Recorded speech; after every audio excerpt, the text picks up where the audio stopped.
All right. Technical difficulties resolved. We should now be live on Facebook. Hello, everybody. Welcome to Stories from the Streets. This is the third year that we have done this conversation, and every year it's looked a little bit differently.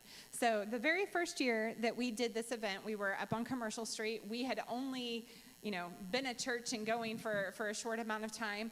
But it was the very first public performance of the Springfield Street Choir, so that was really exciting, who they have started practicing again, by the way, which I'm incredibly excited about.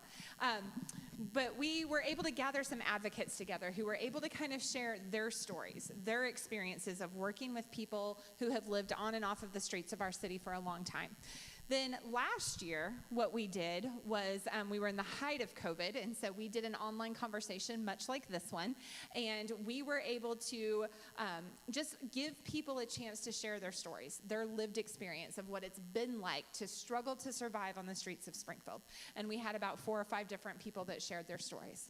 This year, what we're going to do is we're still being cautious because of COVID and the flu season and all of those things. We always want to try to do everything that we can to protect our population of people that we love and serve often, because that communal nature just makes them extra vulnerable to illnesses and things getting passed around really quickly. So we did not want to gather a public event just yet this year. We hope to be able to do that next year. But instead, we have just gathered our staff together. And we're going to share some stories of the last year or so in our world, the last few months, the last few weeks, the last few days, the last few hours, of just some things we have seen and experienced and burdens that we are carrying. But we are also going to give voice to some of our friends and their struggles and their experiences by looking at some messages that we get regularly and kind of using these to help shape our conversation today. So before we dive into this, I just want to give everybody a chance to introduce themselves. I think a lot of you know most of the faces up here, but you might not always know who those faces are and what those faces do at the Connecting Grounds on a regular basis. So I'm going to start over here with Holly, and I'm just going to ask you guys, will you introduce yourself, give your title, kind of what you do, the hat you wear at Connecting Ground, or hats. Most of us have hats. And then also, Holly, just kind of talk a little bit, each of us, about maybe what a typical day kind of looks like, some different kinds of people that you're engaging with regularly. Yeah, my name is Holly Madden. I get to serve as the Connecting Grounds worship leader. I also get to do a lot of the creative stuff around here. But probably the thing that takes the most of my time and a huge part of my passion is I get to serve as our Family Connection Director, which is an outreach program that we started where we are able to supervise visits for families that are in the foster care system for those parent-child visits, so kiddos that get to spend time with their parents. So we do that regularly 5 days a week over here in our building and spend a lot of time just building relationships, loving them, supporting them, and trying to support them towards those goals of reunification. And there is, while a lot of times when I talk about what we do, and a lot of people who are very aware of our work with the unsheltered community don't always notice the bridge that exists between the foster care system and homelessness. And the majority of the visits that we supervise for are in a state of homelessness. It doesn't always look like what we think it looks like. So we see a lot of parents that are sleeping on couches of friends or family members, or living in shelters or sober living facilities. And we do supervise some for parents that are literally on the street right now. And it is a number one reason why kids go into care, alongside issues of substance abuse, domestic violence, and things like that. And so we just have a huge heart to get to love on them and support them, and to try to break down those barriers and get to be reunified together. So I'm Jerry Scott. I'm the operations manager for Connecting Grounds. My day is very interesting because I probably have my finger in every single pie of Connecting Grounds within a given day and every week. As operations manager, I'm certainly over our facilities, just supplies that we need, our vehicles, insurance, those types of things. But really, a lot of what I'm doing right now is working with our community partners or business partners out there that are helping support us, working to try to collect donations, large donations, We do a lot of furniture pickups, and we do a lot of furniture deliveries, trying to take friends that are moving into maybe their first place in a long time. And so that's a great part of the job, is to be able to kind of set them up in their first little house or their apartment. Try to help out at the Outreach Center with Jacob at the Outreach Center and out on street outreach. One of my highlights every week is volunteering for Holly at Family Connections and just getting to know some families there and just trying to love on people. I see our friends in a lot of different situations, whether that be in the Outreach Center, working with our volunteers at the Outreach Center who are really making great efforts to move forward, with our moms and Family Connections that are trying to move forward as well, and then there's people on the streets that we encounter in emergency situations. I'm Jacob Leach. I'm our outreach director here at Connecting Grounds, and I interact with folks that come into our outreach center to access clothing and food if they're having food insecurity. Some of the people that I interact with are unhoused, some of them are housed, but it's usually people that are experiencing some kind of insecurity or needing help accessing resources that we can help plug them into. I interact with a lot of volunteers from our community, both housed and unhoused volunteers. And I interact with people on street outreach where we actually go out and look for people who are currently living on the streets, in the woods, just wherever they can find shelter out in our community. And we try to supply them with food and clothing and things to help keep them warm, especially in this season, to try and help them survive a night on our streets without shelter. So I interact with a large variety of people from all walks of life. The one thing they all have in common is that they are all in need, and we are trying to meet those needs as best that we can. And I'm Amanda Leach. I am the youth director here at the Connecting Grounds. Most of my job is hanging out with our teenagers, getting to love on them. It is important to me to interact with the kids that are going to be the future of advocacy and the future of organizations like TCG, and build in them the heart for the marginalized and people in need. I lately have not been doing very much because I slipped on some wet grass and broke my foot. So lately, my day has mostly been spent on the phones and on Facebook. So if you ever message the phones or the Facebook, I'm the person you're going to interact with. I am so sorry about that. So all of the screenshots of things that you're going to see here are people that I have interacted with through the phones. We get a lot of requests for services on there, a lot of people who are in emergency situations just looking for someone to show up and actually be able to provide some kind of help. The phones can be a very discouraging place to be. They are simultaneously heartbreaking and infuriating to recognize the level of need and the lack of resources that exist in the community. So that's what I do. So Amanda, I'm gonna put you on the spot. Let's talk a little bit more about the phones for just a second. You're right; they are incredibly frustrating. They are heartbreaking to field those phone calls, to get those text messages, to answer those messages. But talk for a second, if you would, Amanda. When do those calls come in? I mean, do they come in Monday through Friday, 9 to 5, and respect office business hours? No, they really don't. They come in any hours of the day, and there's no rhyme or reason to it either.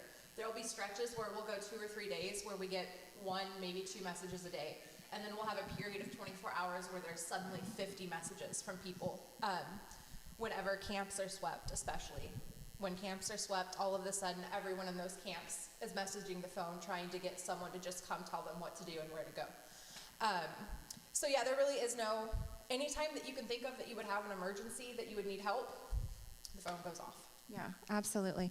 So also talk to me really quickly, Amanda, a little bit about some of the emotions that you encounter, because we've all, I think, taken turns working the phones in some capacity, and you encounter a wide range of human emotions in those experiences. And I think sometimes public perception can be that there's, a lot of entitlement that comes through those places, that we're just giving things out left and right and answering like genie in the bottle.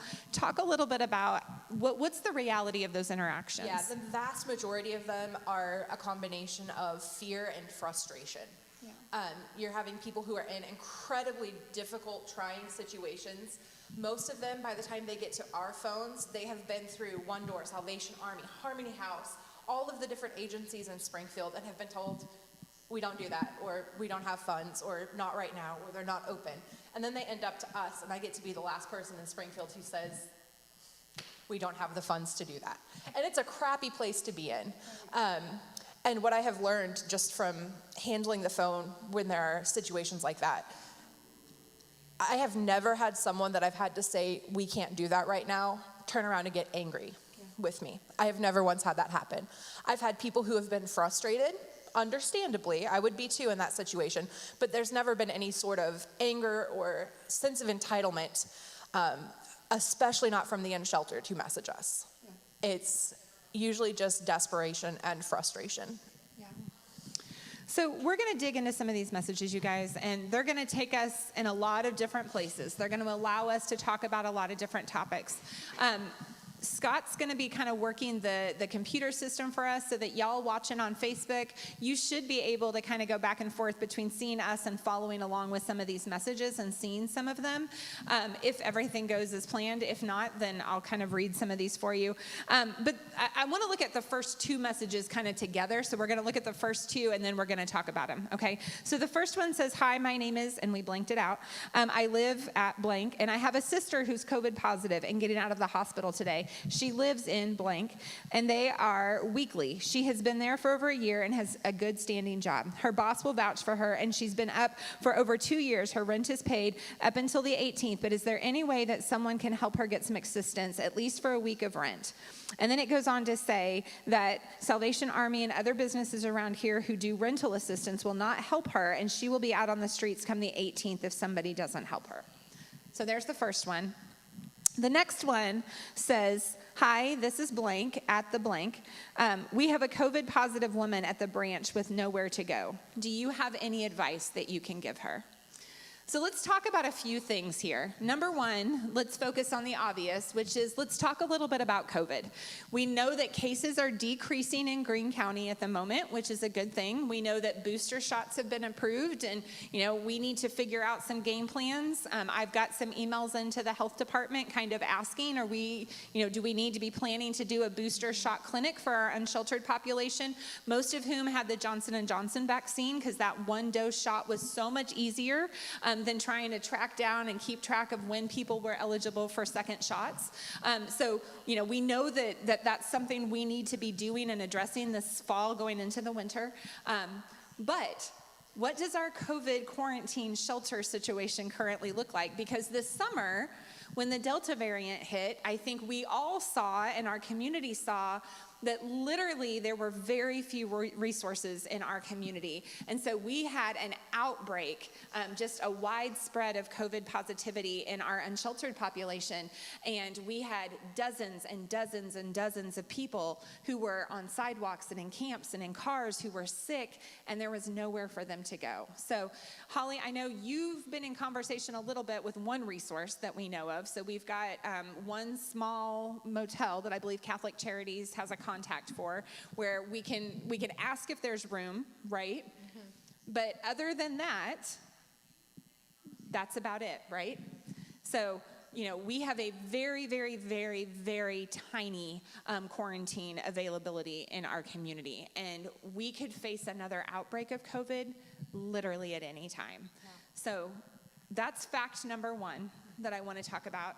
But fact number two, and Amanda, I'm going to send this one to you because you've been working the phone so much. There was a lot of COVID relief money that came into our community. This spring, this summer, it was a big hot topic. It was supposed to be rental assistance. It was supposed to be helping people who had been impacted or lost their homes as a result to COVID. Amanda, you want to talk a little bit about some of the conversations you had with people and their difficulty that they had getting access to those funds? Absolutely. So a lot of the funds, especially at the beginning of the pandemic, so back to 2020, they went to short-term hoteling.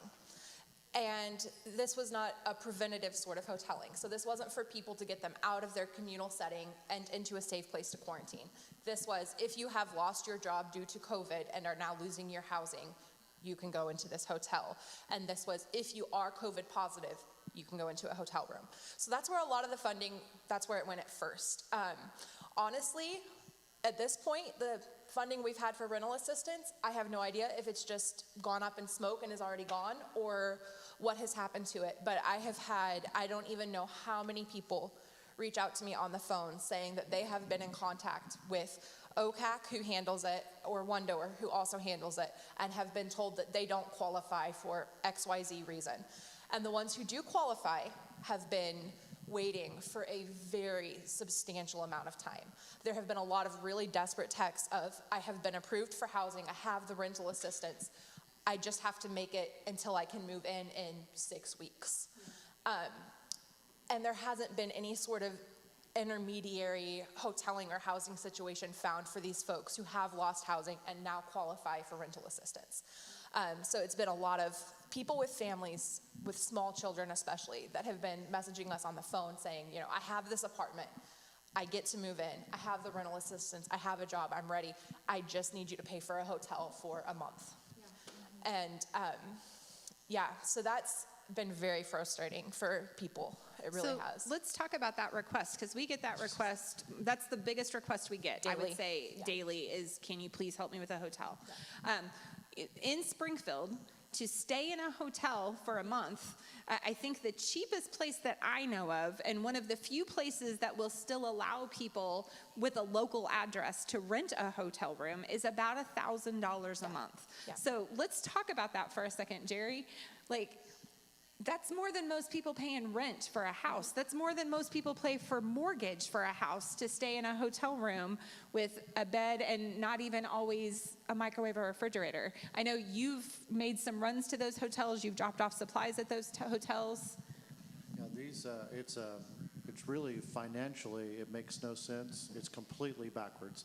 To spend at minimum $250 a week or $1,000 a month to live in a hotel, and that's a minimum. Most of the hotels are significantly, probably 30 to 50% higher than that. And so a lot of our friends are desperate enough that they pull whatever resources they can just to stay in a hotel for the first part of the month, just to get out off of the streets. And when that resources could be used for a deposit on a place, first month's rent, I've never had $1,000 a month house payment in my lifetime. And so it's really, the system is set up to really, I think, take advantage of people that are in these desperate situations. We have worked with some great hotel managers that have really stepped up and helped us, and that's awesome that they've been able to do that. But there's also people, I think, exploiting and taking advantage because the services they're offering just to the people that are renting the rooms are not very good. The condition of the rooms are not very good, and it's not really a very healthy or safe environment for them to be in. Absolutely. So there's one last piece from this first text message that I want to touch base on, and Jacob, I want to ask you to kind of comment on this, because the first woman who's asking for help for her sister says, my sister works. My sister has a job, and she's been able to make that rent payment to stay in that hotel. And I think there's this huge misconception in our community that the majority of people who are struggling on the streets of Springfield do not work, are not willing to work, are not interested in work, and that's absolutely not the case. So Jacob, would you talk for just a minute about some of the people that you engage with on a daily basis, many of whom are trying to hold down a job or get a job or hold down multiple jobs? Yeah, we have a lot of people that come into our outreach center that have jobs, or that we encounter actually sleeping on the streets whenever we're doing street outreach that have jobs. I have several people that typically, like regularly, will make it late. We will have to hold the door for them, or they'll catch us right as we're getting in our car to leave the outreach center because they were getting off work and they were running late because of work. Or because the buses were running late. We have people that we provide bus passes to so that they can get to work whenever we're able to do that, but we're not always able to keep up with that. That's a very precious resource that we have to steward. And we constantly have people that are begging for anyone to help them get their identifications and let them use our address to send mail, so that they can then have a way to actually get a job, because you can't get a job in most places without identification. Or an address. Or an address, yeah. And even it's very frustrating, especially whenever we see someone, they finally get one piece of identification, and then they lose it because it gets stolen from them, or because they're constantly on the go. And if you're packing up all your belongings and moving them around constantly, you're bound to lose some of your belongings. So it's a job just to try to survive on the streets. Yeah, I say that all the time. Surviving on the streets of Springfield is a full-time job, period, because you're constantly having to work to find a shower, to find a shelter, to find a place to store your belongings, to get all of your stuff, all the difficulties with transportation, how far you have to walk between places. This place does this, but this place you have to go over here to get this. It is absolutely a 40-hour plus commitment just to survive when you don't have shelter in this city. And I think everybody here knows I'm working with a young lady right now, trying to get her into housing and try to get to that place. This young lady is making more per month than anybody on this stage. Her income, and I told her that the other day, and her eyes got really big, but she has the ability to pay rent, and we're trying to get through those barriers. We've got ID, we've got a birth certificate, if we can get the Social Security card in, but it just takes time. And then Social Security card's almost here, but now we've lost the ID. Well, now we have the ID again. But really, the reality is, once we get into the property management aspect of it, she has no credit over the last probably 2.5 to 3 years, because she's been unsheltered all that time. And the credit before that is probably not going to be great. But she certainly has a desire, I think, to get out of this situation. But it's the affordable housing, landlords, property management companies that are willing to work with people and give them a chance. Yeah, and I would just add, I get to work with a whole lot of our families and a lot of them that are living in poverty. And we see a lot of families that are living in hotels, which is also another form of homelessness because it's not a permanent address. That, they can pay so far in advance, but once that payment is due, there's no guarantee that that room will still be available to them. And something I would add is that I am working with so many single parents that are living in hotels with children, and they are working, but so often they are in this incredibly confusing and restrictive place where they're working a minimum wage job, and minimum wage is not a living wage. Like, there is no way to survive off of a minimum wage job. And so often the only way they can survive is that they're eligible for some of those government agents or welfare type of stuff. And so they have food stamps that they're feeding their kids on. They have WIC, so they're able to get diapers and they're able to get formula and some of those different things. And I have worked with so many of them who are doing so well at their job that they're given a promotion and they decline it because there's that cliff effect that if they make too much money, they'll lose the resources, and they know how little that promotion will cover the Medicaid and the food stamps and the WIC and all of those things. And the thing is with a minimum wage job is anything that can happen.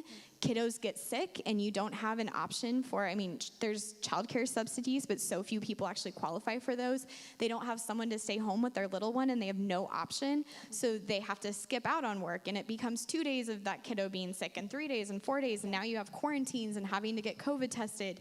And at a certain point, that job is no longer theirs to have. And so there are so many crazy and I've had many single parents say, I'll actually make more on unemployment, and that doesn't make sense to me or to the model that I'm going to show to my children. And so I think something else, just to comment on that, we get a lot of calls on the phone from people in that exact situation that Holly just described.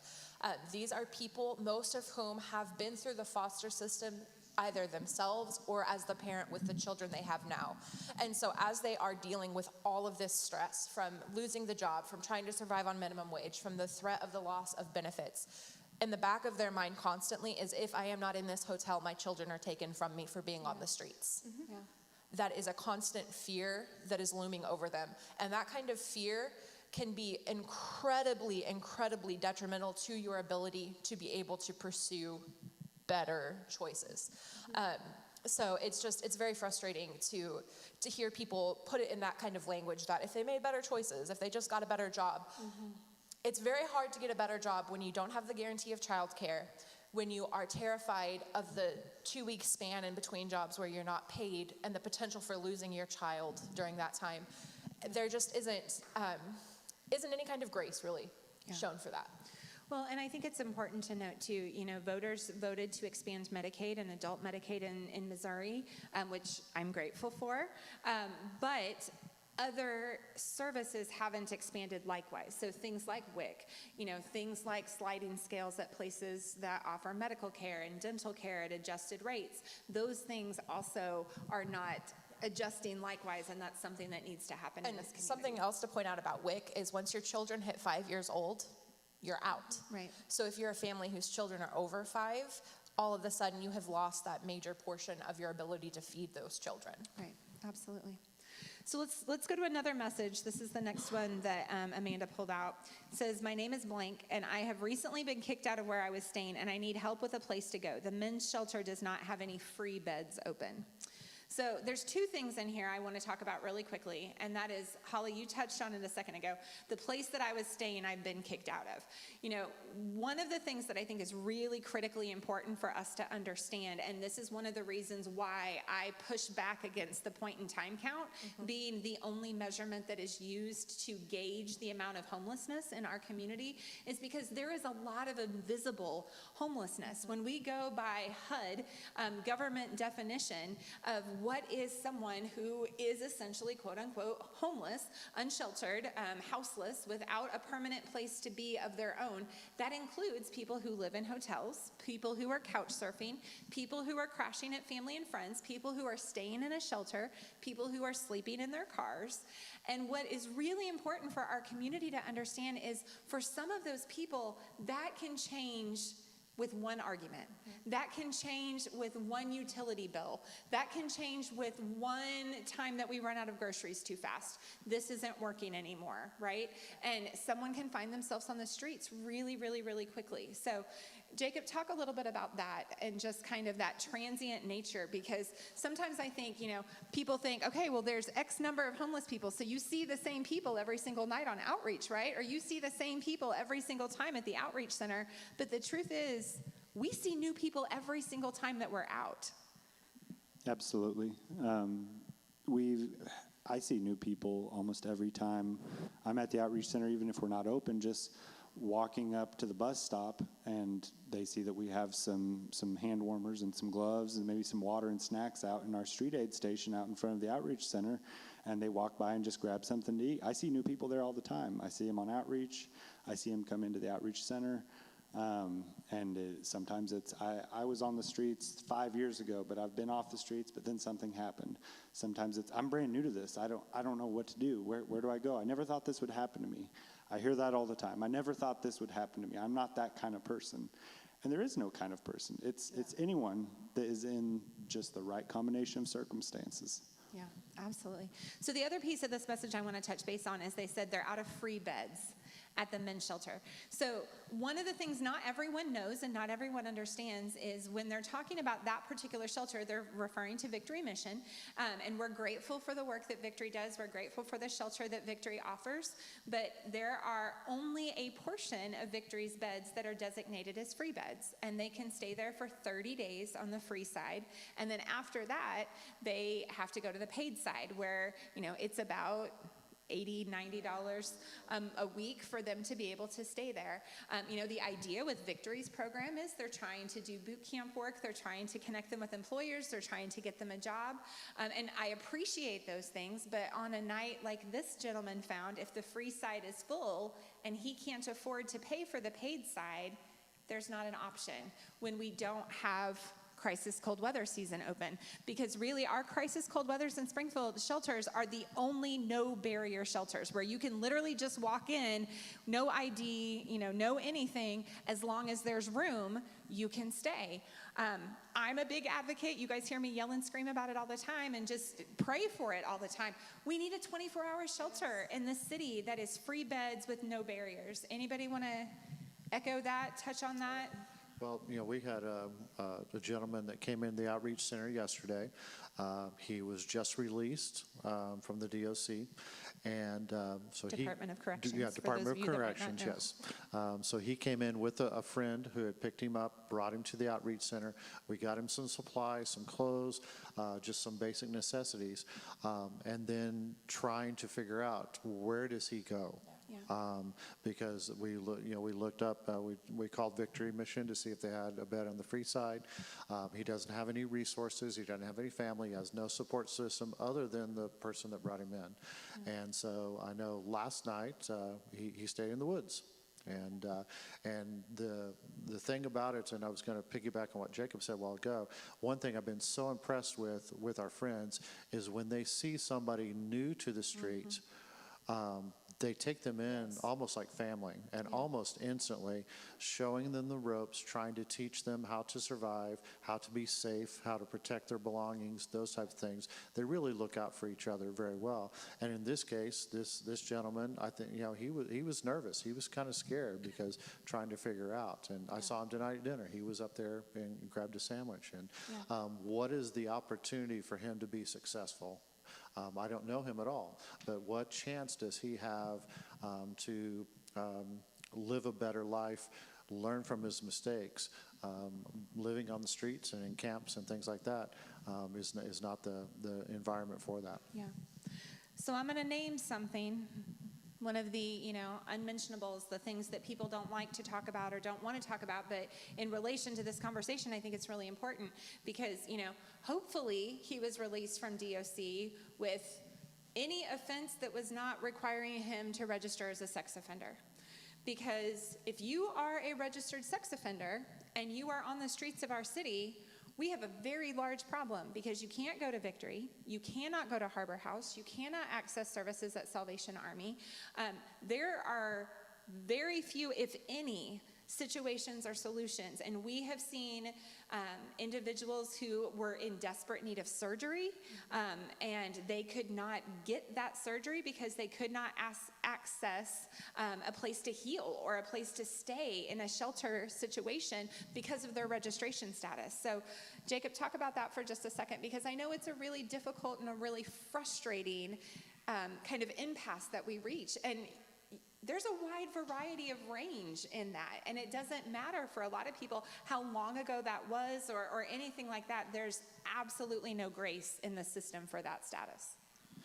Absolutely, and that registration, that label, some individuals that we've encountered this with, something that happened 30, 40 years ago. It's something that happened when they were maybe barely older than a teenager, and this has just followed them for their entire life, and it is quite literally sometimes life and death. It means they cannot eat at certain places. It means they cannot sleep in most places. It means they cannot walk in certain places, and it's very sad to see because everyone deserves shelter. Everyone deserves food. I don't believe that anyone that is walking our streets deserves to freeze to death or starve to death. And I think something else that's important to note about the sex offender status is that it does not necessarily have to be a violent sex crime that gets you that status. There are certain aspects of being homeless that if you are caught in the act, specifically going to the bathroom outside, you can be charged and become a sex offender because there were no bathrooms for you to use, and so you peed in a park. Yep. So that's something that we have several of those. I'm pretty sure we have someone in jail right now that just had that happen. So that's something else that you kind of have to keep in mind with the sex offender status is a lot of times when you hear that, what immediately springs to your mind is the worst of the worst. And most of the time for our friends on the street, that's just not the case. It is strictly related to the fact that they were homeless and there were no bathrooms available. Yeah, absolutely. Or they were homeless and someone was scared because they looked scary. Yeah, there's a whole theological conversation that we could go into there, but bottom line is, I'm a big believer that God's grace is big enough for anybody and everybody. And, when we've got organizations who are denying shelter and basic care to people because of those issues, that's really complicated. And I also struggle because when we give a public shelter count bed, we don't always explain those things. We don't always say, well, some of those beds you have to pay for. Some of those beds you're not eligible to go to if you're a sex offender. Some of those beds, have all of these different pieces with them. And that's something that's really important for us to understand, is that not every bed is open and accessible to everybody that's on the streets. So, Yeah, and something I would add is for those people who are being released who maybe have a different type of a felony, is that there are a very limited amount of housing options. We do have felon-friendly housing. Like, we have a list that we pass around, but there are waiting lists for a lot of those. There are other barriers that they have to be able to pass. Some of them have a timeline on that history. Some of them have, they have to be making a certain amount of money to be able to qualify. And what's incredibly heartbreaking is that you see that barrier. You see people who are genuinely trying to turn their lives around. They get out, they're trying to, I work with a lot of parents that are in this position. They get their kids. They're just trying to find a place where they can live and they can start over and prove to someone that I've changed, that I've done the work to get clean, to get sober, because we see so many felonies that are related to drug use and activity, and stealing and things like that are often sometimes the only way to survive on the streets. So you see a lot of those types of things, and there's no place that'll dictate between you're somebody I could have here versus it's just, that's on your record.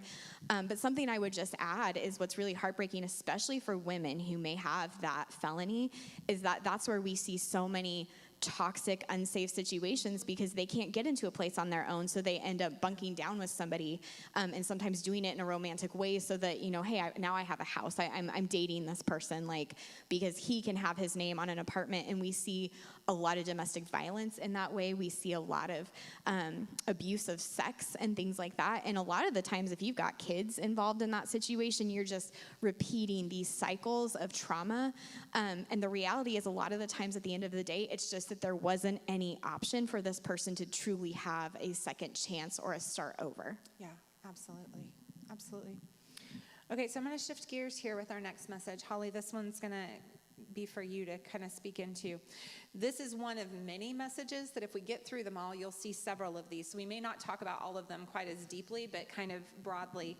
This is a family with kiddos. And so it says, hello, my name is blank, and me and my family are here at the blank, and we have a 5-month-old son. I have lost my job, and I'm in the process of going to blank, but we won't be gone until the end of the week. I need help with the room ASAP if possible. Anything will help again. I have a 5-month-old son, and I can't have them in the heat. So this was in August.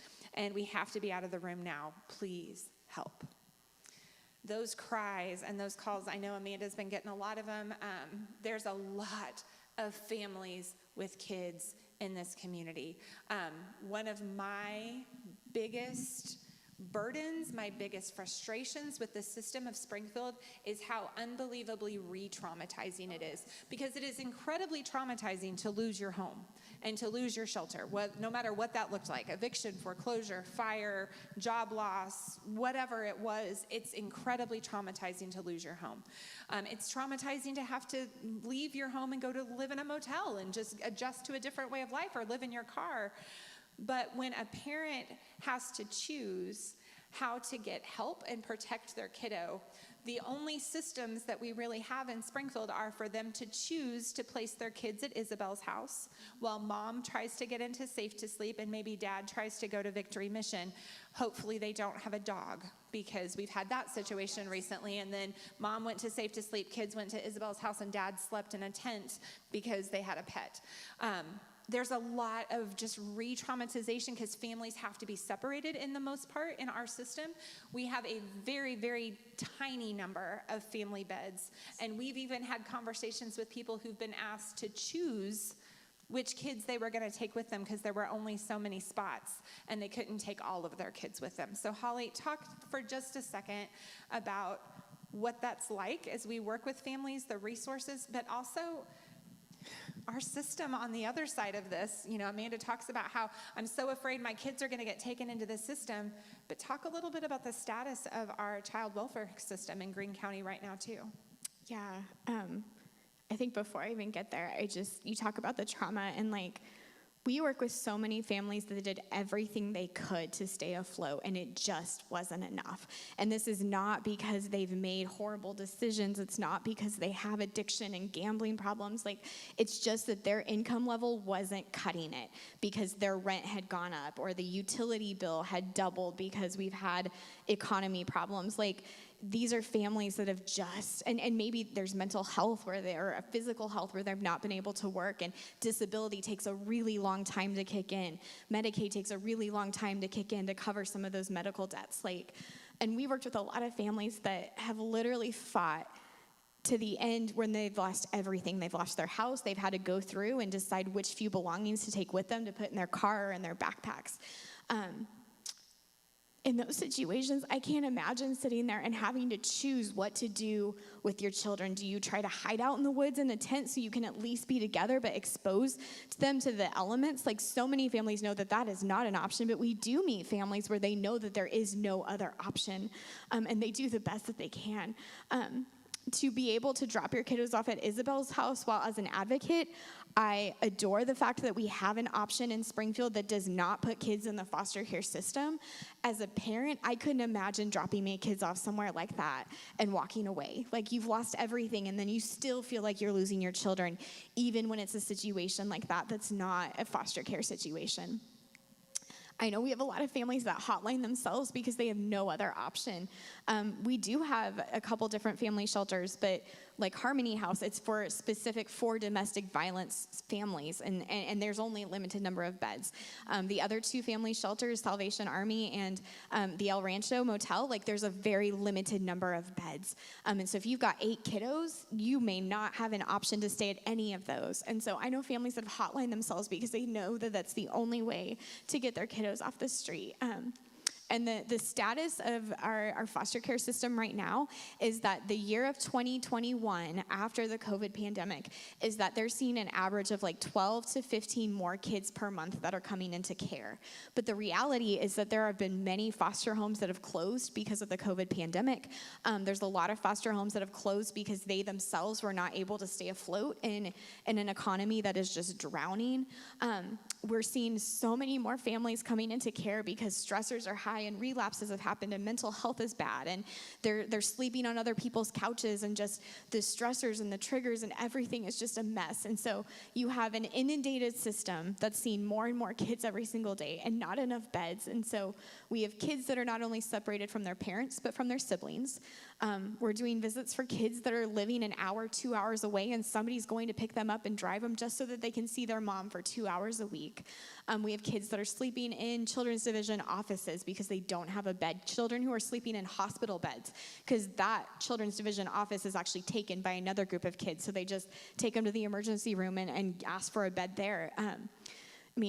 The status of child welfare right now, too, is that once those kids are in the system, they are in the system until things get better. And things are not getting better for most of our families, and timelines are ticking, and caseworkers have so many cases on their plate that there is a limit to how much they can do to just try to connect these families to what limited resources we have. And so we are experiencing an extreme crisis in our state.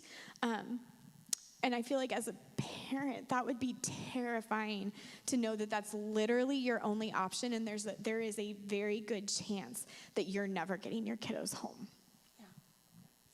Yeah, and I think these are some of the stories, these are some of the things that when we talk about a poverty rate that is twice our state's average, and when we declare again and again that that's unacceptable for this community, and when we hear city leaders hold press conferences to celebrate minuscule incremental change that has literally already been wiped out by the pandemic, that's why it's so frustrating, because it feels so disingenuous. It feels so disconnected, because those stories are playing out in the hundreds and the thousands in this community.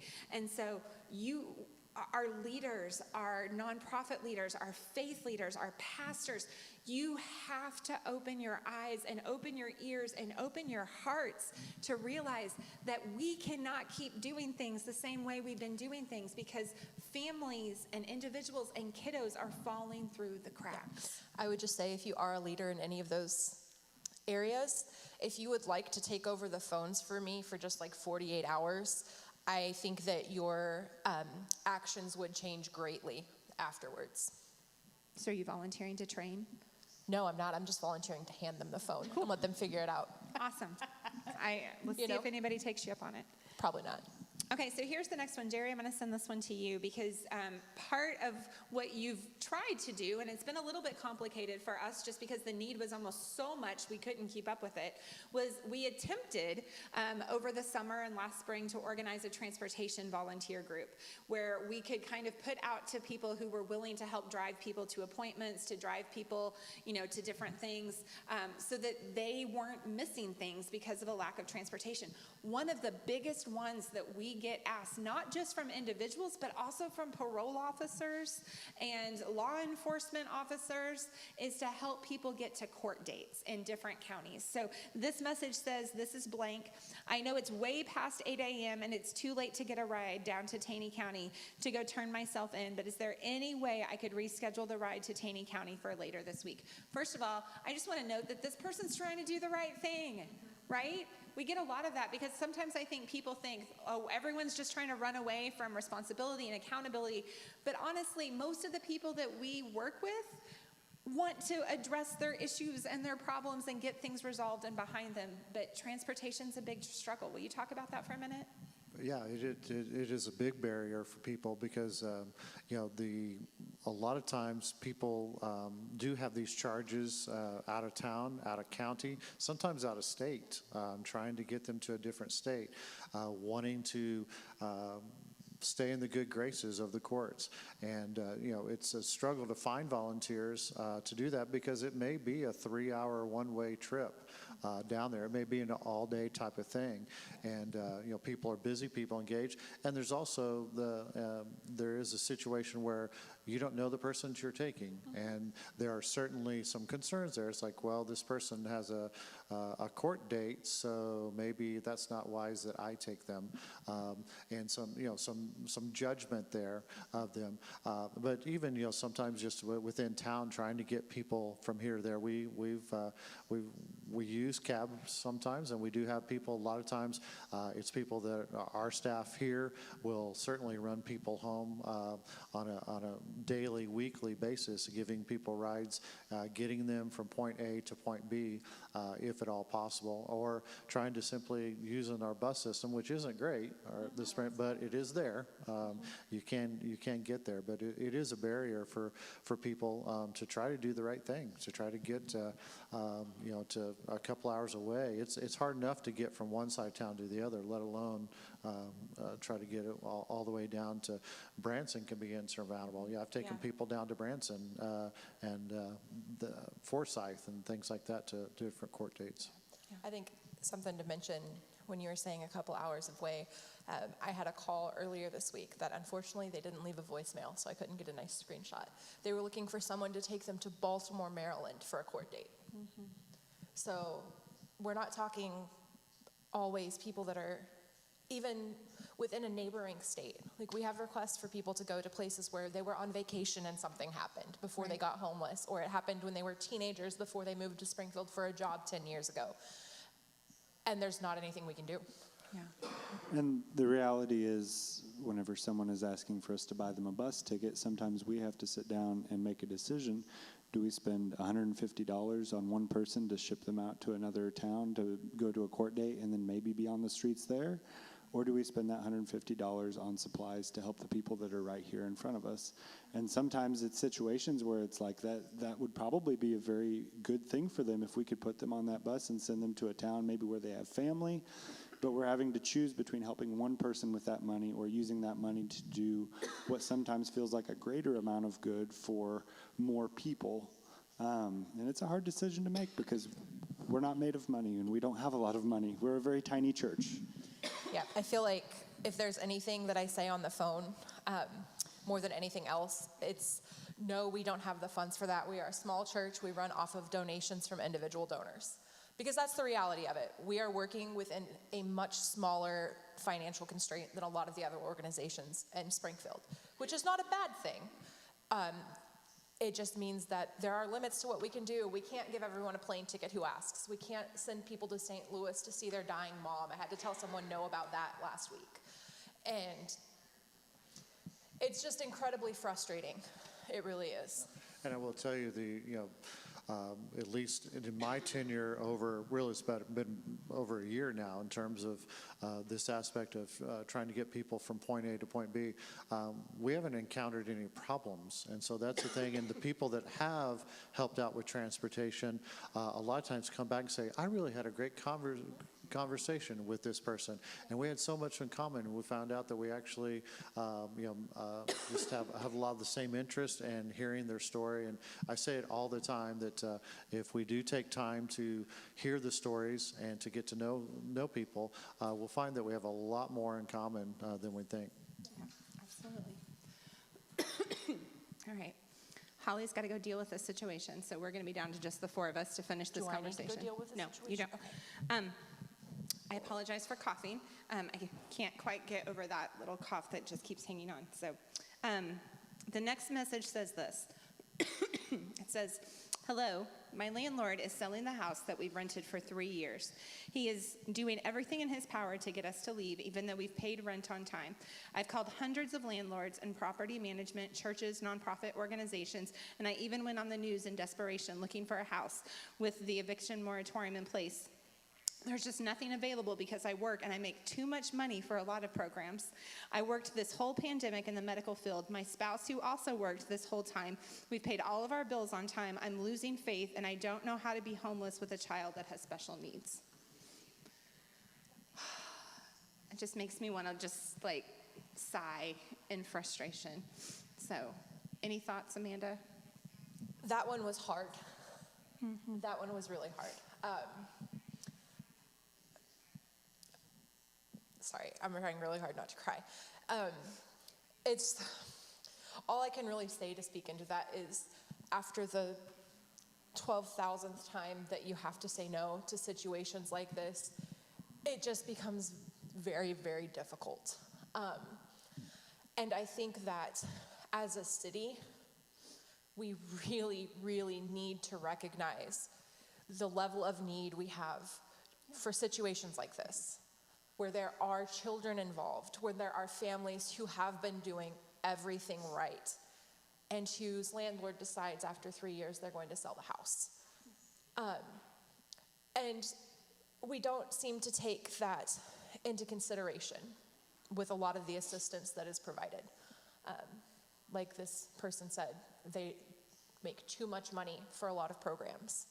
It doesn't matter how much money you make if you can't find a place that will accept you with your credit history, with your income, because in a lot of places your income has to be 3 times the rent for the place. And if you're having to find a house, they have a child with special needs. I don't pretend to know their circumstances beyond this text. I have no idea.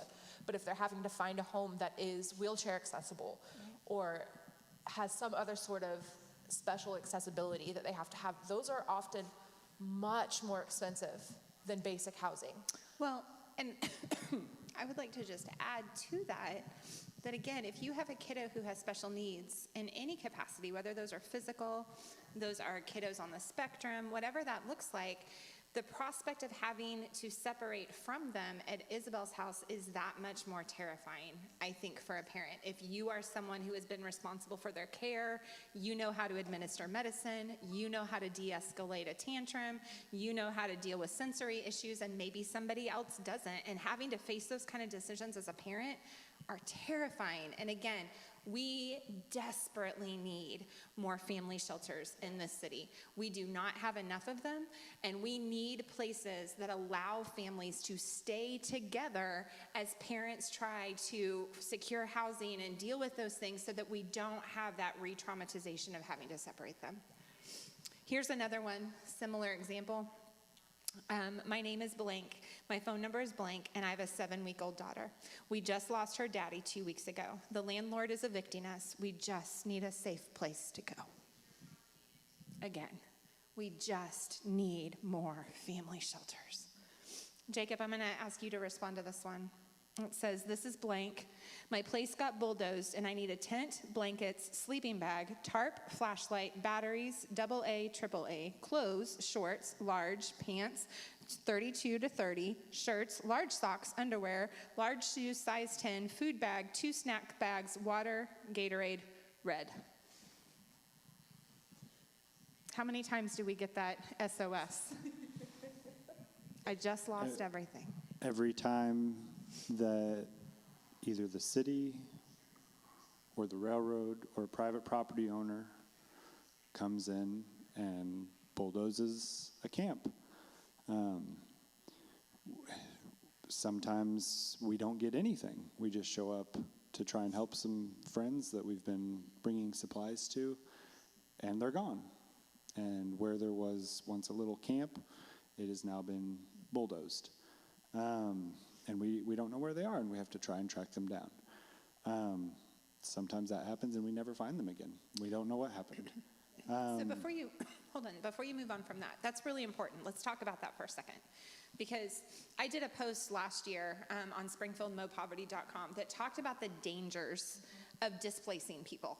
And if you've got people who you are regularly engaging with medical outreach, which we have that happen, like we're monitoring blood pressures, we're monitoring someone's medication side effects, we're monitoring an incision site for somebody who's at a camp, and suddenly they're gone, we don't know if they're getting their medication or if they're okay. Or if we are working with someone who's trying to get to a court date to resolve something and suddenly they're gone and you can't pick them up.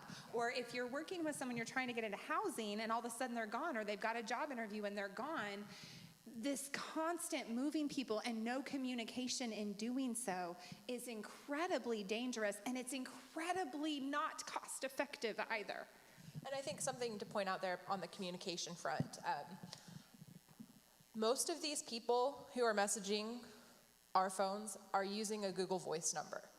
So they are only able to use that when they are in a gas station that has free Wi-Fi, or when they were able to scrounge up $1 to go buy a Dr. Pepper from McDonald's so they could use the Wi-Fi. So a lot of times when we get messages like this one, I tried to reply to the person and I didn't get an answer for days, because they couldn't charge their phone, they couldn't get anywhere with Wi-Fi to text back, and that's a common occurrence. Communicating with people on the streets when you don't know where they are is just impossible.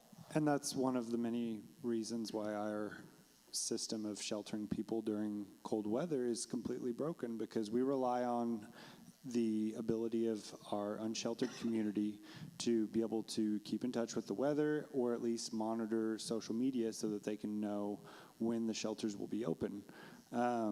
And I mean, the other night when shelters were actually open, and we were very thankful for that, we had lots of people that had no idea they were open, because unless they are able to get on the internet, or they are accessing resources at a location that happens to know that they're open, and they're telling them that, they might not know that shelters are open. And after 3 or 4 times of traveling all the way across town to somewhere where they might be able to get picked up and taken to a warm bed and being told, sorry, shelters aren't open tonight, eventually they get frustrated, they get tired, they get out of bus passes, and they stop trying to access that resource. Yeah, absolutely. Yeah, the constant system, there is literally no legal place that someone can sleep outside in Springfield. There is no place that they can put a tent. There is no place that they can put a tarp. There is no place that they can park a car. And it just results in this frustrating system of tearing camps down, of criminalizing people, of issuing tickets for parking in public spaces or sleeping in public spaces. And like this gentleman, or I'm assuming a gentleman because of the way he sized his pants, yes.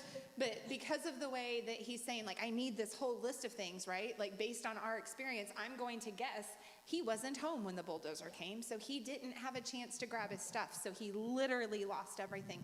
And we've seen that include prescription medicines, pictures of kids, irreplaceable mementos that they've been toting around in a backpack. ID. Yeah.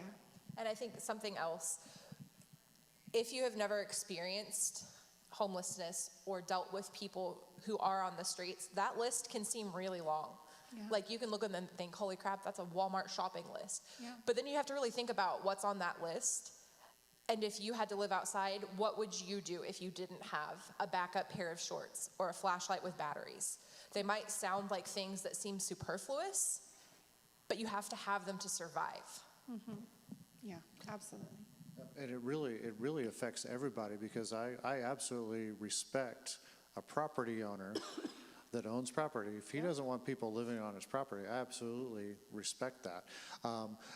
But it's also, it really affects every single person, because when a camp or gets bulldozed or whatever, people lose their vital documents, they lose their medications. Now they're back into our hospital system, or they're in a mental health crisis because they're not on their meds, or they've lost their documents. Well, now they have lost the ability to go to work, because now they don't have their ID where they can work. And from a property standpoint, now if you do have businesses that are impacted, you don't want that for anybody. Well, and so it goes really back to the whole thing of where are they supposed to go? And that's the frustrating thing, is we're just shifting them from one place to the next, as opposed to a real solution. And it's a constant shifting, right? Yeah. It's a constant shifting. And, one of the things, Jerry, that you brought up that I think is really important, Sharita and I do a podcast every week called the WCWD podcast. It's what can we do, right? Everybody can do something is what we talk about. And so today we released a new episode that talked about the economics of homelessness. And one of the things that we talked about that is so problematic in our community that doesn't get talked about enough is that exact thing. Because when the city doesn't open a shelter, when the city doesn't designate a camping site, when the city doesn't give a solution, essentially they're passing that problem on to property owners, on to business owners. When they don't give access to public bathrooms or provide porta potties, that responsibility and that burden shifts onto business owners when people are trying to come in and use the bathroom constantly. And so we've got to connect the dots in our head in this conversation in our community that not solving and not addressing the problem is costing our community money, it is costing businesses money, and it is absolutely making life so much harder than it has to be on everybody around the table. And I think that's really important. So I would encourage you, if you're watching this, you might want to check out that podcast, because we really go into some of those things. We look at some numbers and some statistics that I think are really important for people to consider. So here's another one. Sometimes we get the SOS from people that lost everything, and sometimes we get the SOS from someone who sees the camp being torn down. So one of the homeless camps on blank was broke down today. I was wondering if there was any way that you guys could get some help up there to them. So something I want to point out about this specific camp, this camp has been cleared off of the top of my head 3 or 4 times in the last year. Yep. This is a camp where a lot of people who are new to the streets end up going. One of the more recent times that it was bulldozed, there were people in camps who were too sick to leave their tents as the bulldozers were there. That's another aspect of the camps being cleared that is just terrifying and heartbreaking, is that a lot of these camps have people who are disabled in them. Yeah. They have people who are incredibly ill. Even just living in the woods, you are more prone to injuries that would make it very difficult for you to have to pack up everything you own and move on a moment's notice. Yeah. And it's dangerous. Another thing, we have a lot of friends who use like NyQuil to sleep because it is so hard to sleep outside when it's cold. Yeah. And when you're in a state like that and the bulldozers show up, they're not always making sure everybody's out of the tents before they bulldoze. Yeah. They're not super concerned, and it sucks, and it's terrifying. So Scott, I'm going to skip a couple of messages, and I'm going to touch on what you're saying, Amanda. When you talk about people with disabilities out here, this next message says, this is blank. I'm 56, disabled, bad back, neck problems, bad hip, knee. My immune system is low. Doctor put me on vitamins for that. I have high blood pressure, thyroid problems, high cholesterol, fractured ribs, COPD. I recently bought a van, and it ran out of gas. Cops impounded it. Everything I own, including my medicine, is in the van. Henry's Towing won't let me get to the title. Clothes, medicine, everything, anything out of the van. They say I have to have a notarized bill of sale. I purchased it on Marketplace. Can't get a hold of the lady to get a notarized bill of sale. I'm sleeping on the streets in Springfield, broke, hurting so bad. I was wondering if I could get help with a motel voucher. And something to note about the language of the motel vouchers, a lot of the larger organizations, they don't just call the hotel directly and pay for it. You actually are given a voucher for the hotel. And at the time that this came in, this was mid-Delta. Yeah, this was mid-Delta, basically. The only way that you could get a hotel room from a lot of the organizations was if you had a direct impact because of COVID, which this person did not have. Yeah. Talk a little bit, Jacob, about people losing their cars. Cars getting towed away because there's not a legal, safe place that's designated for people to park.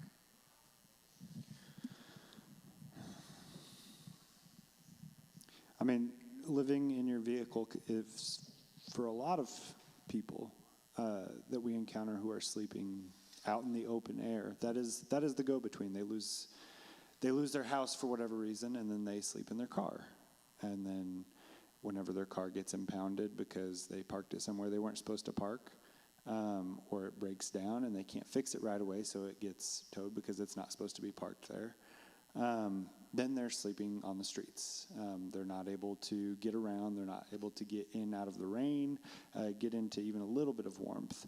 And it's a burden even on our businesses for the people that are still living in their vehicles, because there's nowhere for them to park, so they're going to park somewhere.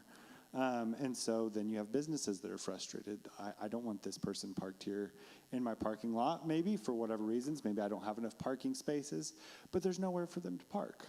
So they're constantly moving around town trying to find somewhere to park, which means they're spending money on gas. And they may not have the money to spend on gas. So then they run out of gas somewhere that they're not allowed to park. Yeah. And something else with that I have had calls about are people who have been in this cycle of moving from parking lot to parking lot to parking lot, who after the 10th, 11th, 12th time that the cops have had to come and tell them to move along, they're told the next time we have to come, we're impounding it. Mm-hmm. It doesn't matter if they can move it or not. They're just so tired of telling them to move that it doesn't matter anymore. Yeah. And there's a lot of communities around this country who have created safe parking lots, that have created gravel parking lots that are well lit, that some of them I've seen that have gates that can be shut after certain hours so people can't come and go all hours of the night. I've seen them that have security that patrol them. I've seen them that have security cameras.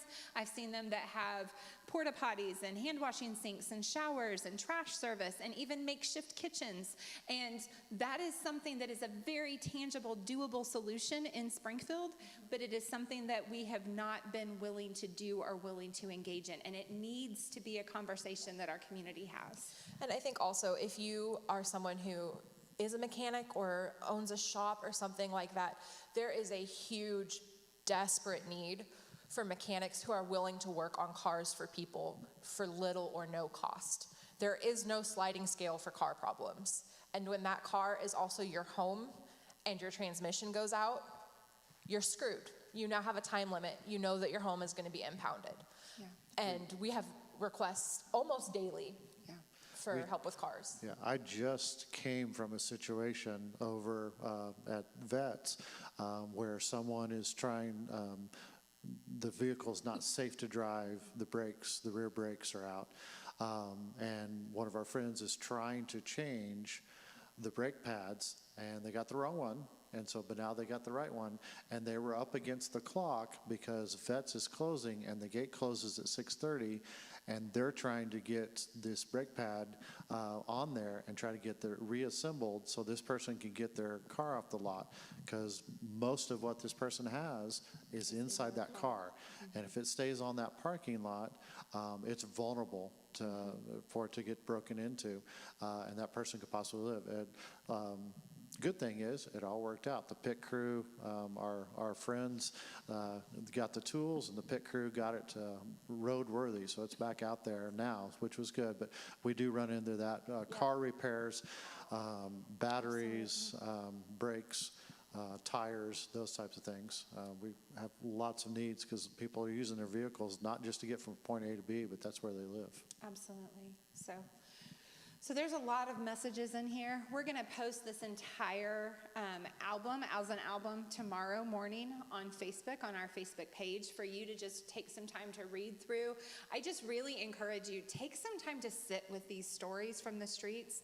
Take some time to sit with these cries for help, to feel these emotions that come through in these messages. They are heartbreaking, they are hard, they are heavy, and they are the reality of our community. And we have to stop always trying to put a positive spin on everything. I am all for positivity. I am all for celebrating progress. I am all for collaboration and coming together and solving issues and celebrating that. But I'm also a big believer that we have to first start by being grounded in reality. And to be grounded in reality right now with the situations on the streets of Springfield is we have a massive poverty problem. We have a massive shortage of shelter spaces. We have a massive shortage of resources. We have a massive lack of public policy engagement that is willing to create actual solutions, and we have to do something to change it. So I am going to give each of you a chance to kind of say one last final thing that's maybe on your heart. And then we're going to wrap this up because I know, we could stay here all night long and talk through these because there's no end to these messages. Like we could go from these to our Facebook inbox and, just I move didn't all even over. pull messages from Facebook for this. Yeah. So Amanda, I'm going to start with you. Yeah. Give me a last thought from you. I think if there's anything that I want to stress, especially as you go through and read these and the album we'll post, for every message that is here since August, which is when I just started in August. I didn't go back any further than that because we would really be here forever. But for every message, there's another 15, 20 like that just from the last few months.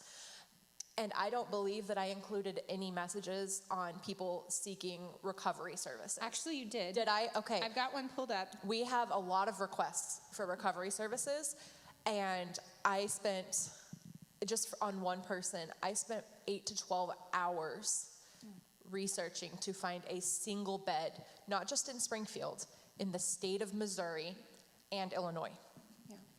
And that's just another thing, that we have people who are ready to start facing that and to recover, and we have nowhere for them to go. And it just continues to feed the cycle of poverty and homelessness. And not only do we not have anywhere for them to go, this particular message that I have pulled up says, "Hi, my name is blank, and I'm looking for a resource to help somebody get into sober living.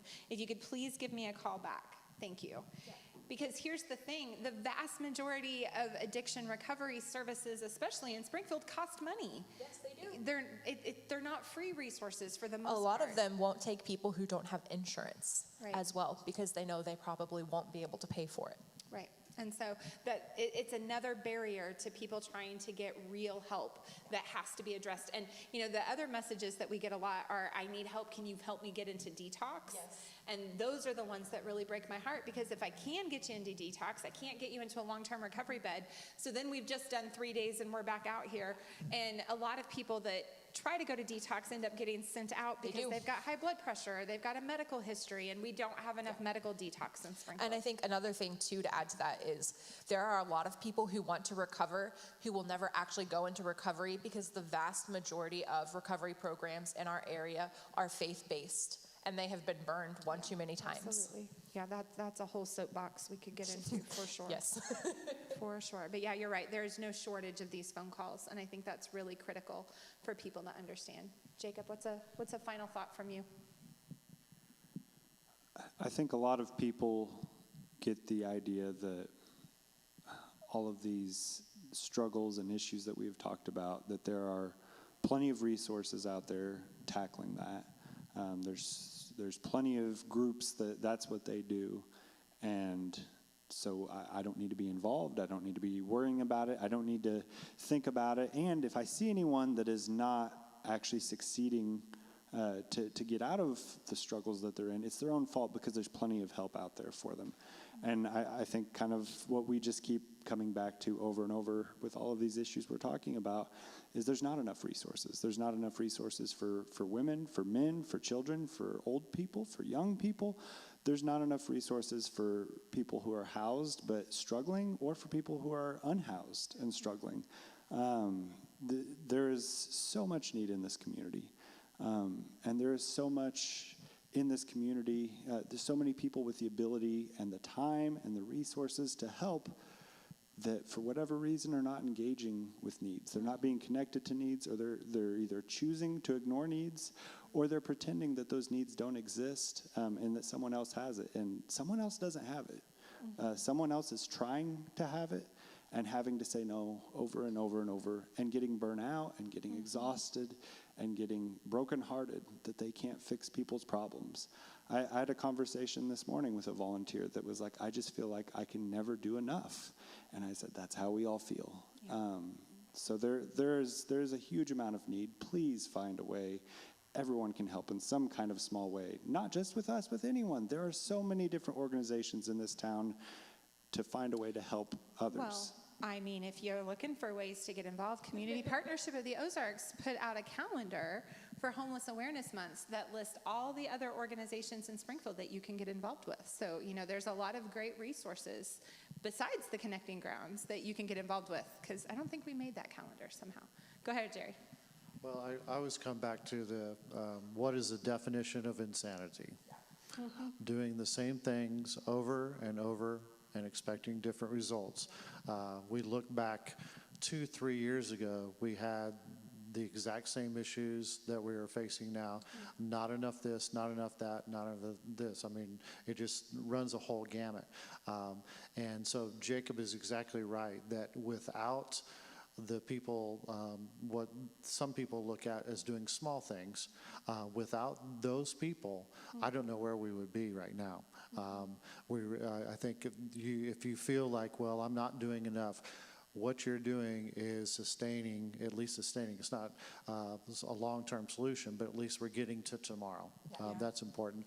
But there's so many different resources from a faith-based and city leaders.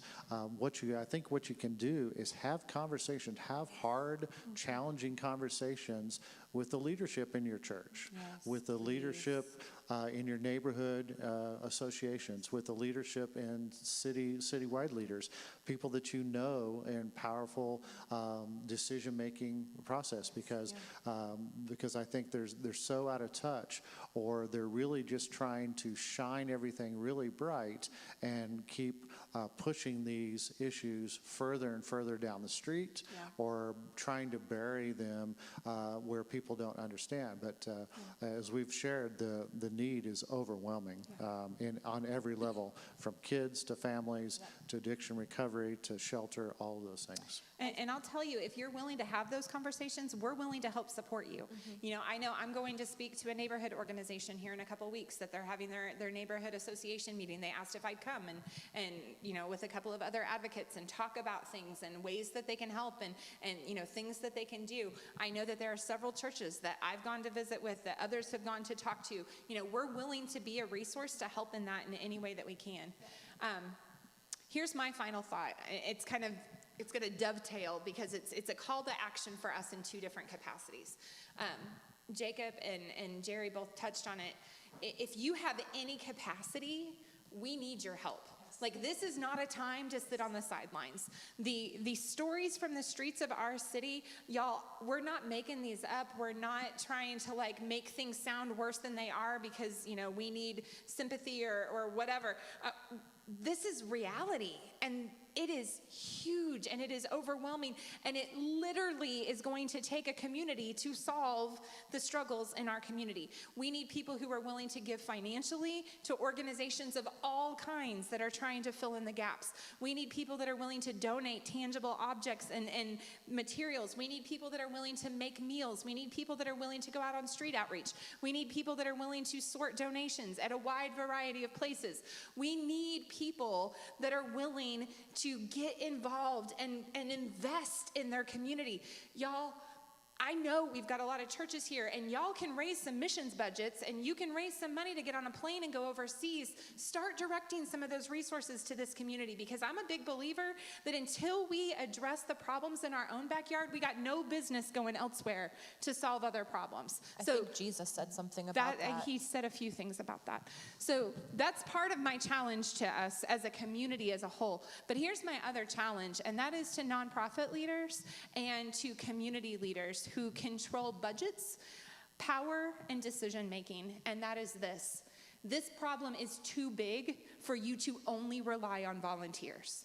This problem is too big for you to only rely on nonprofits and faith-based organizations to solve and take care of the problem for you.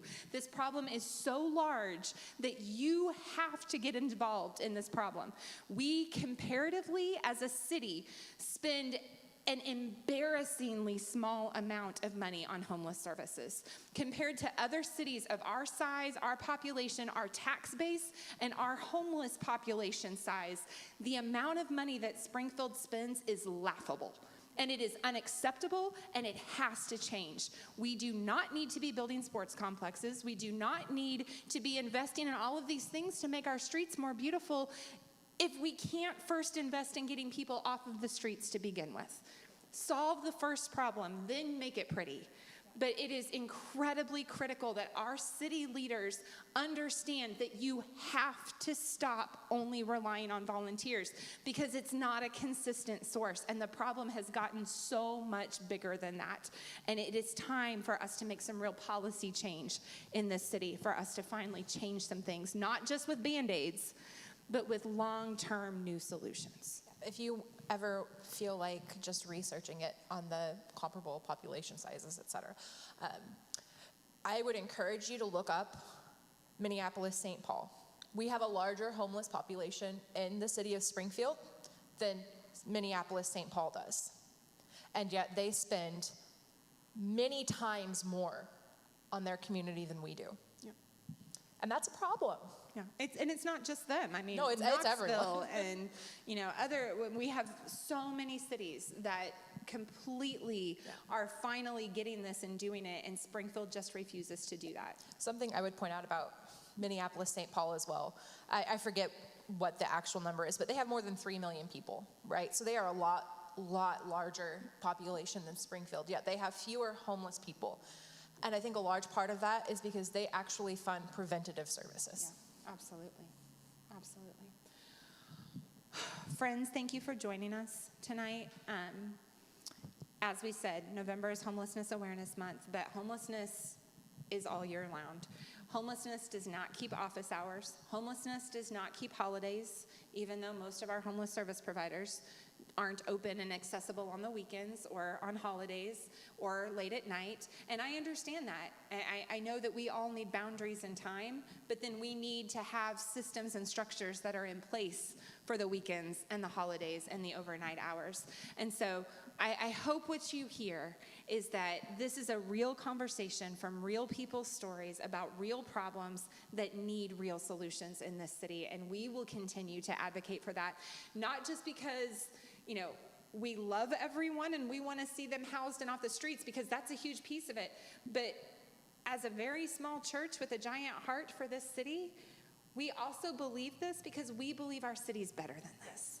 And we believe that Jesus has called us to do something about it and to not just be okay with people suffering on the streets of our community.